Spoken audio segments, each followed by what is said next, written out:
मोदी सरकार के 100 दिन पूरे होते ही नरेंद्र मोदी को कुर्सी से हटाने की आवाजें बीजेपी से ही बुलंद होने लगी हैं। नितिन गडकरी ने विपक्ष के कंधे पर बंदूक रखकर पहली गोली दाग दी है।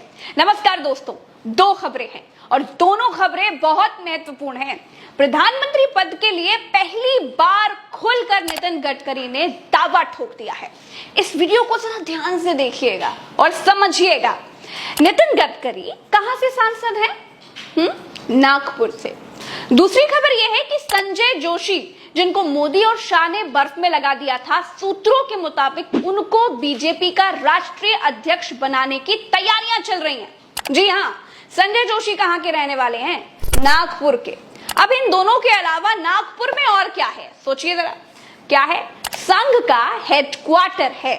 बीजेपी पर जिस जलवे जलाल के साथ गुजरात लॉबी ने कब्जा किया, अब उसके पतन का समय आ गया है। भाजपा की लगाम फिर से संघ अपने पास रखने की पूरी तैयारियां कर चुका है। अब इसको समझने के लिए सबसे पहले आप खबर के पहले हिस्से को समझिए और टाइमिंग पर जरा गौर कीजिएगा। नरेंद्र मोदी ने अपने सारे पुराने मंत्री पुराने मंत्रालयों के साथ रिपीट किए। कारण क्या था?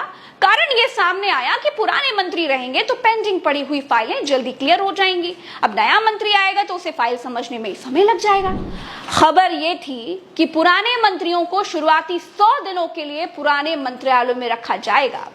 अब मोदी सरकार के 100 दिन पूरे हो चुके हैं और 100 दिन पूरे होते ही गडकरी ने ऐसा बम फोड़ा है जिसका सीधा संदेश यह है कि नरेंद्र मोदी प्रधानमंत्री का पद छोड़े। नितिन गडकरी ने मोदी सरकार के 100 दिन पूरे होने के एक दिन पहले कहा कि विपक्ष ने उनको प्रधानमंत्री बनाने के लिए ऑफर दिया था, लेकिन उन्होंने विपक्ष के ऑफर को ठुकरा दिया था। नितिन गडकरी को मोदी सरकार के 100 दिन पूरे होते ही ये याद दिलाने की जरूरत क्या थी कि अगर नितिन गडकरी पीएम बने तो विपक्ष सपोर्ट करने को तैयार है। दोस्तों, ये सीधे तौर पर नरेंद्र मोदी को चेतावनी है कि आपकी सत्ता का समय अब समाप्त हो चुका है। 100 दिन पूरे हो चुके हैं, अब आपके वानप्रस्थ का समय आ चुका है। दूसरी तरफ आप देखिए दोस्तों, तो चला चली की जो बेला है उसकी आहट गुजरात लॉबी को भी है। जी हाँ, और इसी बीच अजीत डोभाल पहुंच जाते हैं रूस, पुतिन के सामने बैठते हैं और पुतिन के दुश्मन यूक्रेन के प्रधानमंत्री से मोदी आखिर क्यों मिले थे इसकी सफाई देते हैं। वैसे तो दो राष्ट्रीय अध्यक्षों की मुलाकात के बाद किसी तीसरे देश के प्रधानमंत्री के आगे सफाई पेश करने की कोई रस्म तो है नहीं, लेकिन मोदी ने ऐसा करवाया। क्या पुतिन के आगे माफी जैसी सफाई इसलिए दी गई कि मोदी के सत्ता में न रहने के बाद उनके उद्योगपति दोस्तों के धंधे पर कोई प्रभाव न पड़े? मुख्य सुरक्षा सलाहकार अजीत डोभाल ने पुतिन से क्या कहा वो मैं आपको शब्दशः बताती हूँ। अजीत डोभाल ने कहा कि प्रधानमंत्री मोदी ने जैसा कि आपको फोन पर हुई बातचीत में बताया कि वो आपको यूक्रेन दौरे और जेलेंस्की से मुलाकात के बारे में बताना चाहते हैं। पीएम मोदी चाहते थे कि मैं खास तौर पर यहाँ आऊं और आपको इस बातचीत के बारे में बताऊं। डोभाल ने कहा, बातचीत बंद दरवाजों के भीतर हुई, सिर्फ दोनों नेता थे, उनके साथ 2 लोग थे, मैं भी वहां पर पीएम के साथ था, उस बातचीत का साक्षी मैं भी रहा। दोस्तों, कहानी की तीसरी तस्वीर देखिए। बीजेपी आज की तारीख में अध्यक्ष विहीन है। आज की तारीख में बीजेपी का अध्यक्ष कोई नहीं है। ऐसा कभी नहीं हुआ कि इतने लंबे समय तक बीजेपी अध्यक्ष विहीन रही हो, बीजेपी के अध्यक्ष का पद खाली पड़ा रहा हो। बीजेपी के भीतर अध्यक्ष पद को लेकर के भी लड़ाई चल रही है। सूत्र कह रहे हैं कि संघ मोदी शाह के धुर विरोधी संजय जोशी को बीजेपी का राष्ट्रीय अध्यक्ष बनाना चाहता है। वही संजय जोशी जिनकी एक सीडी मार्केट में आई थी। कहते हैं कि वो सीडी भी एक साजिश ही थी। उसके बाद मोदी के दबाव के बाद संजय जोशी से इस्तीफा ले लिया गया था। अब संघ उन्हीं संजय जोशी को बीजेपी का अध्यक्ष बनाना चाहता है। यानी दोस्तों, संघ पूरी तरह से गुजरात लॉबी का पैकअप करने के मूड में है। संजय जोशी की सीडी की कहानी भी बड़ी इंटरेस्टिंग है, इसके बारे में भी आपको जानना चाहिए। साल था 2003, मध्य प्रदेश के विधानसभा चुनाव चल रहे थे। उमा भारती के नेतृत्व में बीजेपी ने कांग्रेस को सत्ता से बेदखल किया था।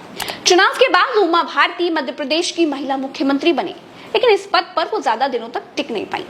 अदालत से उनके नाम का वारंट जारी होने के बाद उन्होंने कुर्सी छोड़ दी थी। बीजेपी ने बाबूलाल गौर को मुख्यमंत्री बनाया। अदालती मामला खत्म होने के बाद उमा भारती फिर से सीएम बनाए जाने की मांग करने लगी। इसके लिए वो विद्रोह पर उतारू हो गई। बीजेपी को उनका ये तेवर पसंद नहीं आया। फिर उन्होंने शिवराज सिंह चौहान को मुख्यमंत्री बनाने का फैसला कर लिया। लेकिन ये इतना आसान नहीं था। तब जानते हैं, पिक्चर में एंट्री हुई थी संजय जोशी की, जो उस समय मध्य प्रदेश बीजेपी के संगठन महामंत्री थे। संजय जोशी ने शिवराज सिंह चौहान की ताजपोशी तो कराई ही, उमा भारती की बीजेपी से विदाई में भी अहम भूमिका निभाई थी। ये बात और है दोस्तों कि इसके बाद वे राजनीति में ज्यादा समय तक सक्रिय नहीं रह सके। एक सेक्स सीडी ने उनका राजनीतिक करियर ही खत्म कर दिया। आगे चलकर उन्हें इस मामले में क्लीन चिट मिल गई, लेकिन सक्रिय राजनीति में उनकी वापसी नहीं हो पाई। सीडी कहां से आई, किसने बनाई, ये किसी को नहीं पता। 2005 में मुंबई में बीजेपी के राष्ट्रीय अधिवेशन से ठीक पहले संजय जोशी के कथित सेक्स स्कैंडल की ये सीडी सामने आई थी। इसके आते ही देश की राजनीति में कोहराम मच गया था। आजीवन ब्रह्मचर्य का व्रत ले चुके संजय जोशी इस सीडी में एक महिला के साथ कथित रूप से अंतरंग क्षण बिताते हुए नजर आए थे। 1.5 घंटे लंबी इस सीडी को गुजरात के एक होटल में जासूसी कैमरे से रिकॉर्ड किया गया था। जगह याद रखिए, कौन सी है? गुजरात। आपको समझने में आसानी होगी इसीलिए बता रही हूं। खैर, कहा जाता है कि इसे गुजरात से एक कुरियर कंपनी के जरिए पूरे देश में भेजा गया था। इस पर एमपी नगर भोपाल की कुरियर कंपनी का पता भी लिखा था। संजय जोशी इस सीडी अटैक से हतप्रभ रह गए थे। कुछ दिनों के बाद उन्होंने खुद मध्य प्रदेश पुलिस को इसकी शिकायत की और मामले की जांच करने की मांग की। तत्कालीन डीजीपी स्वराजपुरी ने सीआईडी और अपने एक विश्वास पात्र आईजी को इसकी जांच की जिम्मेदारी सौंपी थी। आईजी को साइबर क्राइम के मामलों का एक्सपर्ट माना जाता था। केवल 20 दिनों के अंदर ही इस मामले की जांच पूरी हो गई और सीआईडी ने संजय जोशी को क्लीन चिट दे दी। जांच रिपोर्ट में कहा गया था कि जोशी ने जो सीडी पुलिस को दी थी, उसके साथ छेड़छाड़ किया गया था। तो कुल मिलाकर दोस्तों, संजय जोशी का कद गुजरात में बढ़ता देख उनको ठिकाने लगाया गया था। अब आप पूछेंगे कि गुजरात में उस समय किसकी सरकार थी? गुजरात में किन दो नेताओं को संजय जोशी के बढ़ते कद से दिक्कत थी? तो उसके लिए ना आपको गूगल कर लेना चाहिए। इस कहानी में जाऊंगी तो कहानी बहुत लंबी हो जाएगी। दोस्तों, मोदी शाह ने बीजेपी को ऐसे मोड़ पर लाकर खड़ा कर दिया है जहां पर खुद मोदी के ऊपर भी सत्ता छोड़ने का बेतरखाने दबाव है, जहां बीजेपी में भयानक सिर फुटबॉल चल रहा है।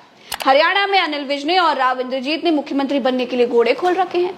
महाराष्ट्र में अलग तरह की लड़ाई है। उत्तर प्रदेश में गुजरात लॉबी योगी को निपटाना चाहती है। संघ बीजेपी में अपना राष्ट्रीय अध्यक्ष बनाना चाहती है और गडकरी प्रधानमंत्री बनने की इच्छा पाले हुए हैं। 75 साल का उम्र वाला ब्रैकेट मोदी का इंतजार कर रहा है, वो अलग। चलिए दोस्तों, फिलहाल इस वीडियो में इतना ही। मुझे दीजिए इजाजत। नमस्कार, राम राम तो अस्सलाम, जय हिंद।